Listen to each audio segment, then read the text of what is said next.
সকাল সকাল ঘুম থেকে উঠেই যদি ভোরের বেলায় এত সুন্দর ফুল, এত সুন্দর ফল, একদম সবজি টাটকা টাটকা দেখলে কার না ভালো লাগে বলেন? আমার কিন্তু বেশ ভালো লেগেছে। একদিনের জন্য গ্রামে যাওয়ার পরেও যে এত সুন্দর অনুভূতি হয়েছে আর এত সুন্দর ভালো লেগেছে বলে বোঝানোর মতো না। মাশাআল্লাহ, মাশাআল্লাহ, এদিক থেকে কিন্তু আমার মেয়ে একদিনের জন্য সেই খুব এনজয় করেছে।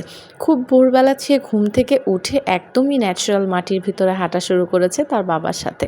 কারণ ঢাকা শহরে তো এই স্পেসটা সে পায়ই না। তাই চেষ্টা করেছি একদিনের জন্য হলেও তাকে যেন খুব বেশি আনন্দ দেওয়ার জন্য। তো আসসালামু আলাইকুম, সবাই কেমন আছেন? আশা করি ভালো আছেন। খুব ছোট্ট পরিসরে আজকে আপনাদের একদিনের ট্যুরটা আপনাদের সাথে শেয়ার করব।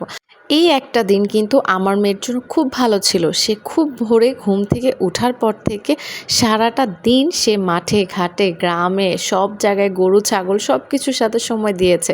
মেয়ে একটু ভয় পাচ্ছিল, সে গরুর সাথে সেই সময় দিবেই না, তারপরও তার বাবা তাকে চেনাচ্ছিল। আর এই দিকে আমি কিনা যে গাছপ্রেমী, যেখানেই গাছ দেখি সেখানে ছুটতে চলে যাই। আর তাও আবার যদি এত সুন্দর সুন্দর ফ্রেশ ফ্রেশ মানি প্ল্যান্ট পুরো জায়গাটাতে ভরা থাকে তাহলে কে নেবে না বলেন? আমি ভাই এই সুযোগ মিস করি নাই। আমি কিন্তু সাথে সাথে যা সামনে পাইছি ভালো ভালো সবগুলো টেনে টেনে এক হাত দিয়ে ছিঁড়ে নিছি যতটুকু পেরেছি। কারণ আমি কিন্তু অনেক বড় বড় ইনডোর প্ল্যান্ট নিয়ে এসেছিলাম মানি প্ল্যান্টের। তো এইখানে কিন্তু মানি প্ল্যান্টের অনেক বেশি যাচ্ছিল, কিন্তু ঢাকা শহরে এগুলো কিনতে গেলে বাবা বেশ বহু দামে কেনা যায়। কিন্তু আমি এখান থেকে কিন্তু ফ্রি ফ্রি নিয়ে এসেছি। গ্রামের এই জিনিসটা কিন্তু বেশ ভালো লেগেছে।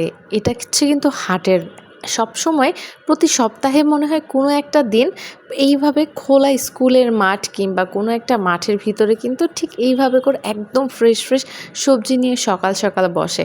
এই জিনিসটা দেখে কিন্তু অনেক বেশি ভালো লাগে। আমি না জানতাম না হাট মানে কি বা হাটে কি কি পাওয়া যায়, সবসময় শুনে এসেছি। এইবার কিন্তু দেখে অনেক বেশি ভালো লাগতেছে হাটে আসলে কি কি পাওয়া যায়। আমি নিজে দেখিনি বা নিজে যেতে পারিনি তো কি হয়েছে, মেয়ের বাবা কিন্তু বাজারে গিয়ে বা হাটে গিয়ে একটা ভিডিও ক্লিপ আমার জন্য নিয়ে এসেছে যে তুমি দেখো যে আসলে জিনিসটা কেমন। তো এই পাশে কিন্তু মাটির চুলায় টাটকা টাটকা রান্না হচ্ছে, বেশ ভালোই লাগতেছে।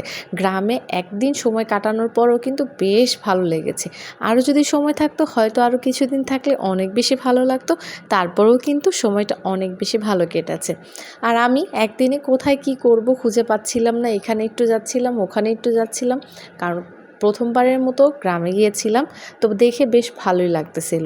আর এই যে এই ফুলটা দেখার পরে না আমার জানি কেন জবা ফুলের মতো মনে হচ্ছিল। দেখেন পুরো জবা ফুলের মতো, কিন্তু এটা বলে জবা ফুল না, এটাকে বলে মরিচ ফুল বলে। এটা একদম ঠিক জবা ফুলের মতো এরকম ঝুলে থাকে।